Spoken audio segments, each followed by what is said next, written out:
Alors du coup, de retour du thrift shop, j'ai été vraiment raisonnable cette fois-ci. Il y avait encore des petites pépites, des jolies choses, des jolis objets décoratifs, notamment la petite fée, la porte-bougeoir. Je la trouvais magnifique. J'ai vraiment hésité, mais je commence à manquer un peu de place chez moi. J'ai déjà beaucoup d'objets décoratifs en fait, et peu de meubles en fait pour les afficher. Même si je fais tourner ma décoration, j'arrive aussi un petit peu dans la limite du stockage. Mes boîtes sont déjà bien remplies, celles d'automne, celles d'hiver, de Noël. Et en plus de ça, on commence vraiment à manquer de place dans l'appartement. Donc j'ai déjà commencé à trier. Je me suis séparée de très peu d'objets en fait parce que j'utilise tout. Je trouve tout joli, ou alors mes goûts ne changent pas beaucoup, donc beaucoup de décoration et je dois me restreindre. Bon, j'ai quand même trouvé des trucs utiles du coup, à commencer par je sais jamais ce que c'est. Comment on appelle ça? En gros, je crois que c'est une patère, mais je suis pas sûre.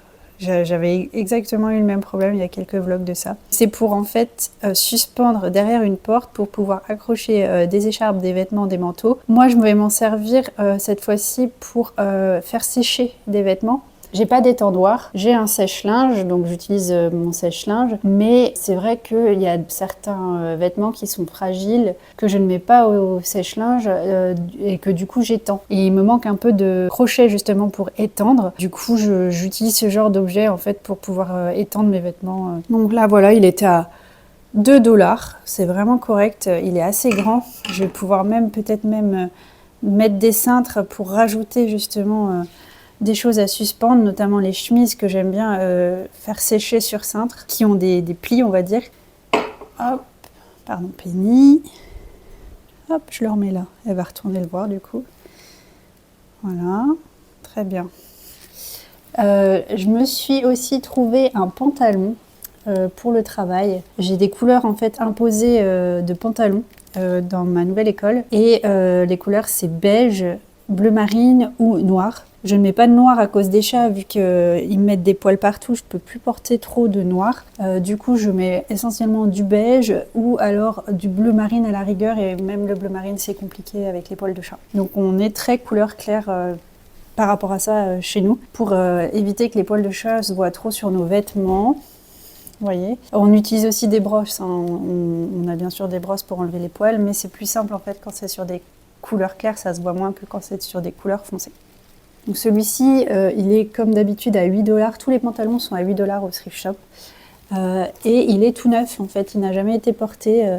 C'est la marque Daisy Grace que je ne connais pas du tout. Je l'ai essayé, il me va parfaitement, que ce soit en termes de taille et de longueur. Donc je prends, surtout pour un pantalon de travail, je ne suis pas trop non plus difficile, on va dire.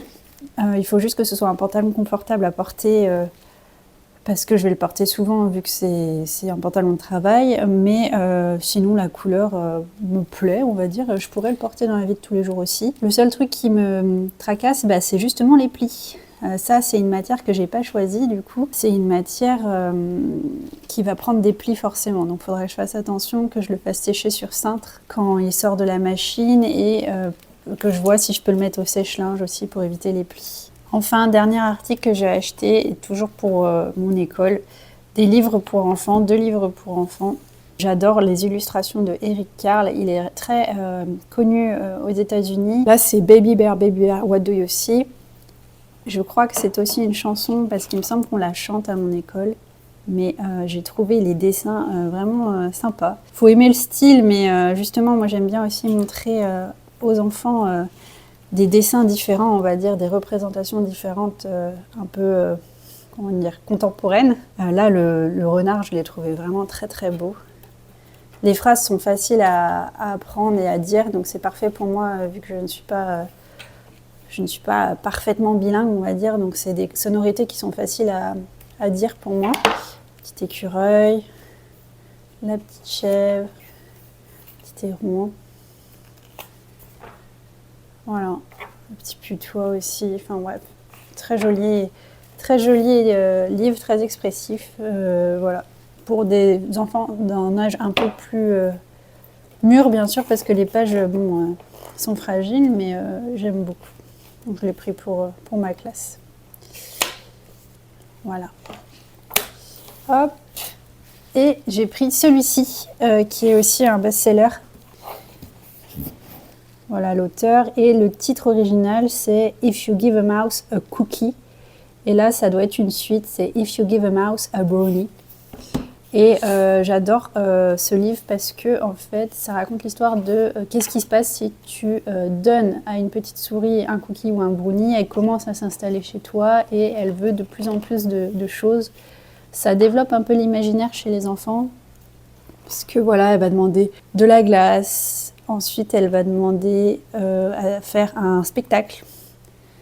Vous voyez, il y a vraiment moyen de raconter des histoires à travers ce livre, d'expliquer en fait ce qu'est un spectacle à un enfant, de lui donner peut-être envie d'en faire un. Voilà, là, elle demande des tickets, du coup il fait des tickets d'entrée. Il fait un concert de rock. Je sais pas, déjà les dessins ils sont trop mignons, cette petite souris elle est bien trop chou. Et je trouve que l'histoire est très très mignonne. Voilà.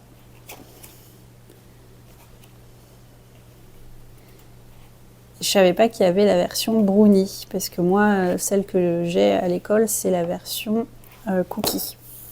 Puis voilà, le livre en lui-même est très mimi aussi. C'est bizarre, par contre, le titre n'est jamais mis ici. Il est toujours mis sur la tranche pour ce livre-là. Voilà, 2 livres, 2 valeurs sûres pour les enfants.